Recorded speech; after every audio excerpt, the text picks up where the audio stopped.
Hello everyone, কেমন আছেন সবাই? আশা করছি সবাই ভালো আছেন, সুস্থ আছেন। আমি প্রিয়াঙ্কা, প্রিয়ার প্রতিদিনের গল্পে সবাইকে স্বাগত। দিনটা শুক্রবার, সকাল তখন 6:30 মতো বাজছে। গত সোমবার থেকে মেয়ের আমার হাফ ইয়ারলি পরীক্ষা শুরু হয়ে গেছে। সেই কারণে আর টিফিন বানানোর কোনো তাড়াতাড়ি নেই, কারণ পরীক্ষা শুরু হয়ে গেছে যখন, তখন 10টা 15তেই শেষ হয়ে যায়, আর 10:30টার মধ্যেই ঘর চলে আসে। ঘরে এসেই টিফিন খায়, আর সকালবেলা সে আবার কিছু ভারী খাবার খেতে চায় না। এবার খালি পেটেও তো যাওয়া যায় না, তাই একটু ডিটক্স ওয়াটার তাকে আমি দিয়ে দিই সকালবেলায়। এই ডিটক্স ওয়াটারটা খেলে খালি পেটটা আর থাকবে না, নিশ্চিন্তে পরীক্ষাটাও দিতে পারবে।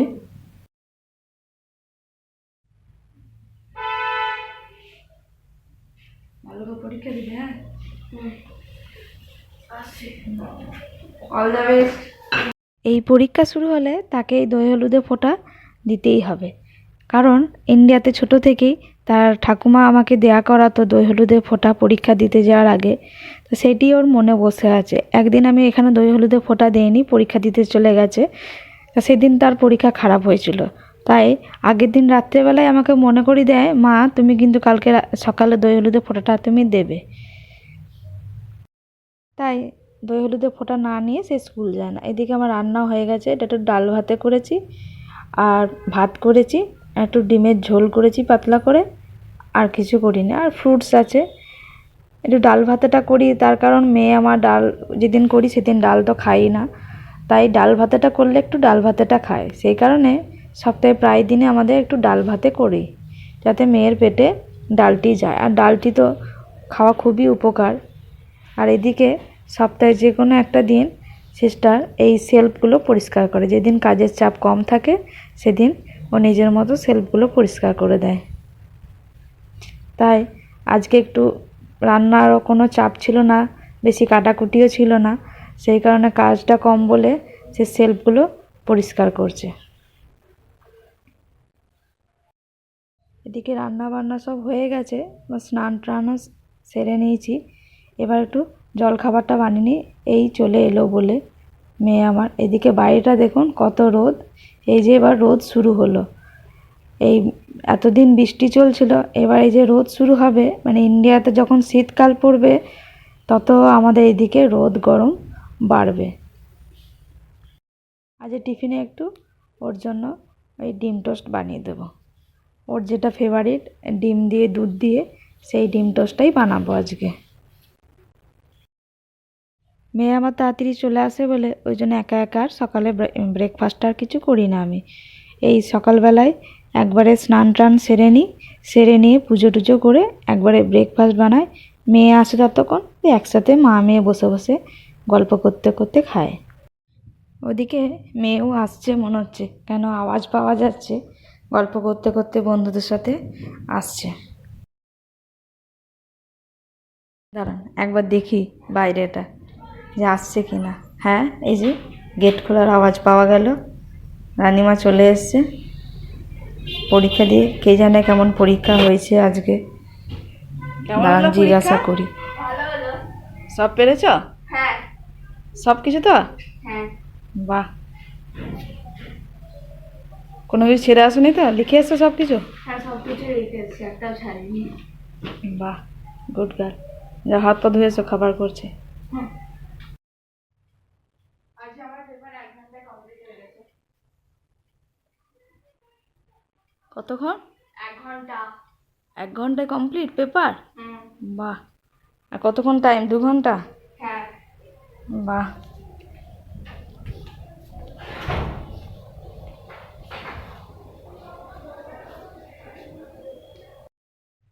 রান্নাঘরে রানিমা চলে এসছে, কি হয়েছে না হয়েছে এবার মায়ের সাথে বসে বসে গল্প করবে।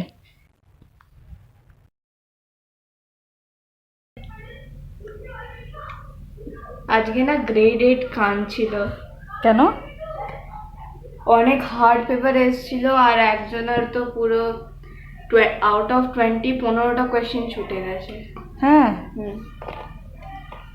আর তোমাদের পেপার ভালো এসেছিল? হ্যাঁ, আমাদের এসেছিল, কিন্তু ম্যাথ কালকে না পরশু দিন আছে এখন। আমার মনে হচ্ছে হার্ড হবে। কেন? তুমি যদি ভালো করে পড়ো তাহলে ঠিক সব ঠিক হবে, তার জন্য ভালো করে পড়তে হবে। ঠিক আছে, যা হাতের পাতা ধুয়ে আয়, আমি খাবার করছি।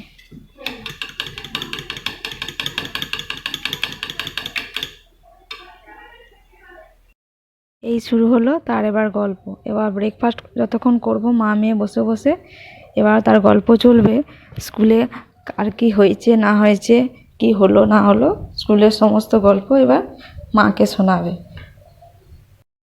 এই ব্রেকফাস্ট করে নেওয়ার পর আবার কিছু কাজও আছে আমার কিছু।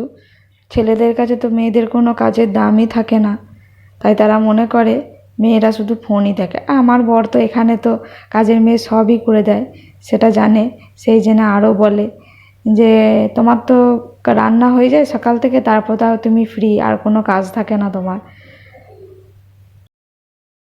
তাই আমি বলি না, আমার কোনো কাজই থাকে না। তা বলুন দেখিনি, এই কাজগুলো কি আর কাজ নয়? এই যে টুকিটাকি কত কাজ, এই যে কাজু বাদাম, তাকে ফ্রাই করতে হবে, ফ্রাই করে রেখে দিতে হবে, সে এসে খাবে। আবার কখন আবার চিড়ে চিড়ে ভাজি, চিড়েগুলো এখানে এটা তো আর ইন্ডিয়া নয়, তাই আমাদের এই মশলা চিড়ে যদি খাবো মন করি, তখন আমাদের নিজেদের ঘরেই করতে হবে। এই যে চিড়ে ভেজে রেখে দেওয়া, তারপরে বাদাম ভেজে রেখে দেওয়া, কাজু বাদাম ভেজে রেখে দেওয়া, এইসব টুকটাক কাজ চলতেই থাকে। তারপরে মিষ্টি, মিষ্টি তো পাওয়াই যায় না সেরকম, সেই যতক্ষণ না ঘরে বানাবো ততক্ষণ মিষ্টি খেতে পারবো না, তাহলে মিষ্টিও বানাতে হয়। তারপরে আপনার এই যে চপ, সিঙ্গারা, এগুলো সব সমস্ত কিছু ঘরে আমাদের বানাতে হয়। এমনি ঘরে কাজ না থাকলেই বা এই সব কাজ কিন্তু প্রচুর এখানে। তাই টুকিটাকি এই যে ফ্রোজেন সমোসা, ফ্রোজেন এই যে ফিশ ফ্রাই, এই সবগুলো প্রচুর করে রাখতে হয়। প্রচুর করে রেখে আমাদেরকে ফ্রোজেন আইটেম যদি না করে রাখি তাহলে এখানে খাওয়া যায় না। কোথায় ওখানে যেমন ইন্ডিয়াতে এই যে খেতে মন করলি দোকানে চলে গেলাম, ওটা পাওয়া যায়, কিন্তু এখানে তো তা নয়। এখানে কোথায় খাবো, তাই যখন করে রাখি তখন বেশি করেই করে রাখতে হয়, যাতে পরে আবার খাওয়া যায়। তাই ডিপ ফ্রিজ আমাদের সব সময় ভর্তি থাকে, সমোসা নয় ফিশ ফ্রাই নয় স্প্রিং রোল এসবে। আর মিষ্টিও তাই, মিষ্টি তো সব সময় আর করা হয় না, ওই কালে অকালে যখন করি তখনই। তাই এই ছেলেরা মনে করে যে মেয়েদের কোনো কাজই থাকে না। আমাদের এই সব কাজ নাই বা থাকলো ঘরের, কিন্তু এই টুকিটাকি কাজে এখানে প্রচুর। এই মেয়ে যখন স্কুল চলে যায়, তারপরে বাবাও কাজে বেরিয়ে যায়, তারপর আমি এই সব টুকিটাকি কাজগুলো করতে থাকি। তারপর আবার মেয়ে চলে এলে তো তাকে পড়তে বসানো, এই কাজটাও বড় দায়িত্ব থাকে একটা। সন্ধ্যে থেকে আর কোনো সময় পাই না কিংবা সময় দিই না এইসব কাজে, তাহলে আর মেয়েকে পড়তে বসানো হয় না। তাই এই সকালে এইটুকু টাইম আমার এইসব কাজের জন্য বরাদ্দ থাকে। আর তার সঙ্গে সঙ্গে ফোন তো রয়েইছে। একটু প্রথমে আমার একটু এনার্জি ড্রিঙ্ক নিয়ে নিই মায়ের সাথে কথা বলে। মায়ের সাথে কথা বলাটা হচ্ছে একটা এনার্জি ড্রিঙ্কের আমার কাজ করে। তারপর আরও সবাই থাকে, তাদেরকে একবার করে ফোন করি, প্রতিদিন সবাইকে হয় না, তবে যাকে যা ফোন করার সেই ফোন করি। ফোন করে করে তারপরে আমার ভিডিও এডিটিং থাকে, সেইগুলো এই সময়টাই আমার নিজস্ব সময়, মানে এটা আমার একদম মি টাইম বলতে পারেন। এই টাইমটুকু আমি নিজের মতো ব্যবহার করি।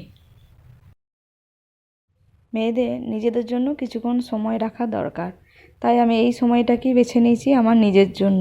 তারপর যদি কোনো কিছু করতে ইচ্ছা হয় কিংবা হাতের কাজও যদি কোনো সময় মনে হয় যে এটা আমার ভালো লাগছে করি, আঁকা আঁকি, সেগুলো আমি তখন এই আমার মি টাইমে তখন আমি করে থাকি। যাই হোক, ভিডিওটা শেষ করছি এখানেই। যদি ভালো লেগে থাকে প্লিজ একটা লাইক করে পাশে থাকবেন। আর ভিডিওটি শেষ পর্যন্ত দেখার জন্য সবাইকে অসংখ্য অসংখ্য ধন্যবাদ। সবাই ভালো থাকবেন, সুস্থ থাকবেন, ধন্যবাদ।